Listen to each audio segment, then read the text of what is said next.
Assalamualaikum warahmatullahi wabarakatuh. Berjumpa lagi pada Lesson 3 untuk pelajaran ketiga Simulasi dan Komunikasi Digital kelas 10 semester 1. Nah, di sini materi kita adalah tentang petaminda. Apa itu petaminda, apa manfaat petaminda, dan bagaimana membuat petaminda, itulah yang akan kita bahas pada kesempatan ini. Untuk mempersingkat waktu, kita langsung pada materi Lesson 3, definisi petaminda. Nah, di sini kita harus menguasai apa sebenarnya petaminda itu. Petaminda merupakan suatu cara untuk memvisualisasi ide secara grafis. Artinya di sini kita berusaha untuk menggambarkan sebuah ide yang ada di kepala kita ke dalam bentuk grafis, baik berupa gambar, diagram, ataupun ke dalam bentuk lain yang bentuknya lebih mudah untuk dicerna dan lebih simpel. Petaminda dapat memudahkan kita dalam penyederhanaan suatu konsep untuk perancangan dan penarikan kesimpulan. Ingat, tujuan utama petaminda itu adalah penyederhanaan. Penyederhanaan untuk apa? Untuk membuat sebuah rancangan, artinya kita mengeluarkan sebuah ide dari pikiran kita, atau untuk menarik kesimpulan, berarti kita menemukan ide dari sebuah buku ataupun suatu kejadian. Berarti ada dua inti penggunaan petaminda. Menyederhanakan saat mengutarakan perancangan atau menyederhanakan saat menarik kesimpulan ke dalam otak kita.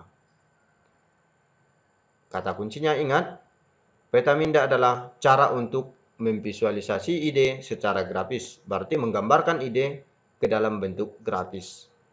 Kemudian, petaminda memudahkan dalam menyederhanakan suatu rancangan atau penarikan kesimpulan dari sebuah bacaan, buku, atau peristiwa tertentu. Kita lanjut. Siapakah yang menemukan petaminda? Itu yang pertama kita tanyakan. Nah, di sini ada gambar ya. Gambar penemu dari petaminda. Speaker Tony Buzan.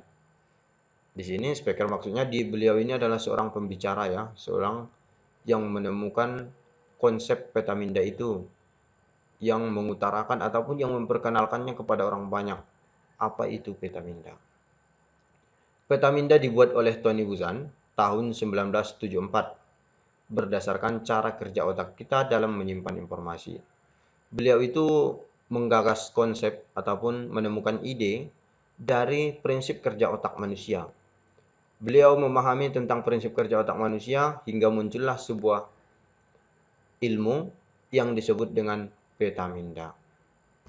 Hasil penelitian menunjukkan bahwa otak kita menyimpan informasi dalam sel-sel saraf dalam bentuk cabang-cabang sehingga dilihat sekilas akan tampak seperti bentuk pohon dengan cabang dan rantingnya. Jadi menurut pengutaraan beliau, Tony Buzan, otak manusia itu bekerjanya secara sekilas seperti pohon.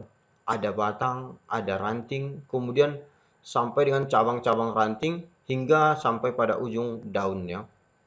Begitulah informasi itu masuk ke dalam otak manusia. Masuk melalui batang, kemudian dikembangkan menjadi ranting, dicabang lagi dari ranting, dicabang lagi dari ranting, sampai pada titik terakhir itu berada di daun. Artinya otak manusia itu menerima informasi melalui beberapa cabang ya, untuk disimpan ke dalam otak manusia. Petaminda membantu kita untuk memahami suatu hal yang kompleks cukup dengan satu gambar. Ini kata kunci yang harus diingat. Bahwa petaminda itu dari sebelumnya permasalahannya kompleks ataupun dari sebelumnya bacaan itu dari beberapa lembar harus mampu kita ubah menjadi satu gambar. Artinya di sini tujuan petaminda itu untuk mempermudah manusia dalam memahami suatu keilmuan.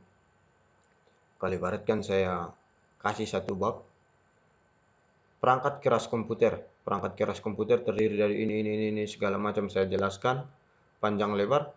Anda harus mampu membuatnya menjadi satu lembar. Dalam satu lembar itu nanti sudah bisa memuatkan ataupun menggali informasi dalam otak Anda apa yang sudah Anda baca. Jadi hanya dengan menyimpan kata kunci di kepala, maka Anda harus dapat menjelaskannya dan orang lebih mudah memahami tentang apa yang kita maksudkan. Selanjutnya, manfaat petaminda.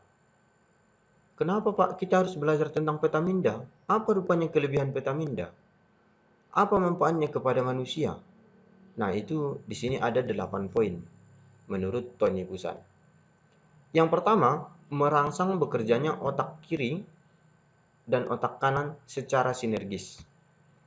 Sinergis yang dimaksudkannya di sini, ini otak kanan, ini otak kiri, ini bisa bekerja secara bersama-sama apabila kita biasakan belajar petaminda. Sedangkan yang tidak sinergis, saya misalkan di sini, kapasitas otak kanan 1 giga, otak kiri 1 giga, ini saya misalkan fokusnya hanya tentang angka, sedangkan ini fokusnya tentang kata-kata. Maka apabila datang data angka sebesar 1 giga, ataupun 1,1 giga saja saya buat, 1,1 giga, maka secara tidak langsung otak kanan menolak. Kenapa? Karena kapasitasnya hanya 1 giga, sedangkan yang datang 1,1. Lalu otak kiri tidak ikut membantu? Tidak, karena dia tidak sinergis. Maka ini ditolak, maka ilmunya tidak bisa Anda pahami. Tapi kalau dia sinergis, Anda padukan melalui petaminda, datang 1,1 giga, ini ditampung otak kanan. Tapi Pak, sudah kelebihan 0,1. 0,1-nya akan dibantu oleh otak kiri secara bersamaan. Digandeng sehingga tetap mampu dirangkap oleh otak kiri dan otak kanan. Itu yang disebut dengan sinergis. Bekerja secara bersamaan antara otak kanan dan otak kiri. Kemudian poin kedua, membebaskan diri dari seluruh jeratan aturan ketika mengawali belajar. Karena contoh sederhana di sini, apabila kita menerapkan petaminda, kita akan menyadari bahwa diri kita itu, saya lebih mudah memahami dengan melihat. Saya lebih mudah memahami dengan mendengar. Saya lebih mudah memahami dengan membaca. Jadi, kita bisa terbebas dari sini. Tapi dengan catatan, Anda harus mampu membuat petaminda. Sehingga kita tidak perlu menjelaskan dari mana kita mendapatkan ilmu tersebut, asalkan tujuannya tetap mampu merangkum semua materi. Kemudian yang ketiga, membantu seseorang mengalirkan gagasan tanpa hambatan. Misalnya kita sudah menyusun ya konsep di kepala kita, oh saya ingin seperti ini, saya ingin seperti ini, saya ingin seperti ini. Agar orang tua kita, agar orang di sekeliling kita mudah memahami yang kita maksud, maka itu bisa kita permudah dengan menuangkannya ke dalam petaminda menjadi satu lembar ataupun menjadi suatu gambar, suatu grafis.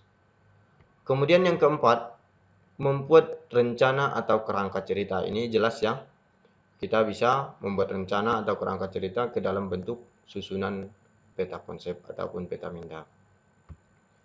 Mengembangkan sebuah ide, ini juga bisa kita tuangkan. Kita hanya cukup mengetahui judul kejadiannya seperti apa, maka kita dapat mengembangkannya lagi. Lalu membuat perencanaan sasaran pribadi, ini juga poin penting kepada Anda. Seharusnya ini mulai dari sekarang ya, kita buat petaminda bagaimana kita menuju kesuksesan. Misalkan saya ingin sukses menjadi seorang guru, maka secara konsepnya petaminda yang harus saya susun adalah saya harus sekolahnya di SMK kejuruan. Kuliahnya harus di bidang pendidikan keguruan. Hingga setelah saya lulus, saya harus mengikuti seleksi penerimaan guru. Hingga mencapai titik bahwa saya menjadi seorang guru. Jadi Anda pun harus seperti itu. Cita-cita Anda itu bisa Anda susun menjadi sebuah perencanaan sasaran pribadi ke dalam bentuk petaminda. Kemudian yang ketujuh, meringkas isi sebuah buku. Jadi sebuah buku itu misalnya ada satu bab yang terdiri dari 10 halaman. Itu kalau Anda ingin mudah untuk mengingat seluruh isi buku yang satu bab tadi yang 10 lembar, maka Anda tuangkan ke dalam petaminda. Yang sebelumnya 10 lembar cukup dengan 1 lembar secara grafis. Artinya kita dengan melihat judul, oh judulnya ini, berarti subjudulnya ini, isinya ini. Nah dari situ bisa mempermudah kita. Kemudian yang kedelapan, menyenangkan dan mudah diingat. Tentunya di sini bisa menjadi menyenangkan dan mudah diingat apabila Petaminda itu sendiri sudah kita kuasai. Jadi apabila nanti masih kurang paham bisa diulang-ulangi atau bisa ditambahi dari sumber literasi lain tentang Petaminda itu apa. Sama halnya kalau saya kasih Anda tugas, coba kamu ketikkan satu halaman ini. Pak, apa nggak usah diketik, ditulis tangan saja biar lebih mudah. Itu bagi orang yang tidak bisa menggunakan komputer atau laptop. Tapi bagi yang sudah mahir, Pak, kita ketik sajalah biar lebih cepat. Itu pilihan yang ditawarkannya. Jadi, harus kita pahami, mudah itu, menyenangkan itu karena kita sudah menguasai. Semua sudah ada di sini. Gerakannya sudah kita pahami. Itu baru bisa menjadi menyenangkan dan mudah. Makanya, apabila nanti masih kurang paham, ulangi atau baca dari sumber literasi yang lain. Nah, di sini saya tuangkan contoh Petaminda. Ini temanya liburan keluarga. Sekaligus di sampingnya di sini ada langkah-langkah untuk membuat Petaminda. Yang pertama, buat subjek atau judul. Nah, di sini sudah dibuatkan judulnya adalah liburan keluarga. Kemudian buat cabang utama. Di sini ada cabang utama 1, 2, 3, 4. Cabang utamanya di sini siapa yang akan berlibur, aktivitas apa yang akan dilakukan saat liburan, apa perlengkapannya, tujuannya mau kemana.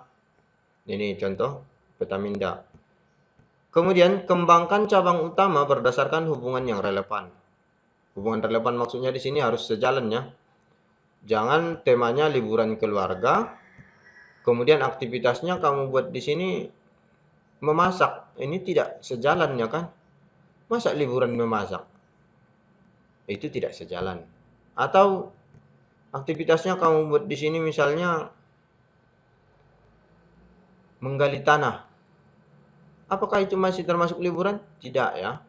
Harus kita sesuaikan ataupun harus relevan dari judul, cabang utama, kemudian pengembangan cabang berikutnya. Itu harus kita lihat apakah sejalan atau tidak.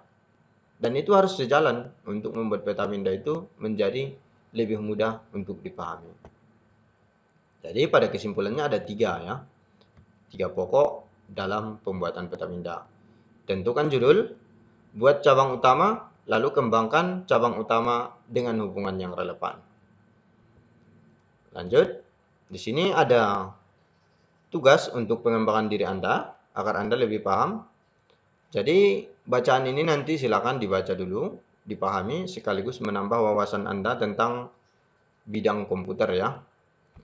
Nah, setelah ini nanti kita baca, naskahnya kita kuasai, maka tugas kita di sini sudah saya berikan. Task 3 untuk listen 3 ya. Yang pertama tugasnya salin semua materi ke dalam buku catatan saudara. Jadi dari awal tadi mulai dari judul, kemudian penemu, definisi, manfaat, kemudian langkah-langkah membuat Petaminda itu dituliskan ke dalam buku catatan. Lalu yang kedua, berdasarkan wacana bagian-bagian komputer, berarti wacana yang tadi ya. Buatlah Petaminda yang dapat menggambarkan isi wacana tersebut. Jadi, kamu boleh nanti merujuk pada contoh ini. Pada contoh Petaminda ini. Berarti di tengahnya nanti bagian-bagian komputer, lalu cabang utamanya apa, lalu untuk sub cabangnya ataupun pengembangan cabang utamanya apa. Itu nanti dibubuhkan ke dalam buku catatan Anda, lalu dikirimkan kepada saya. Nah, itulah materi kita di Lesson 3. Semoga ilmunya bermanfaat. Sampai jumpa. Assalamualaikum warahmatullahi wabarakatuh.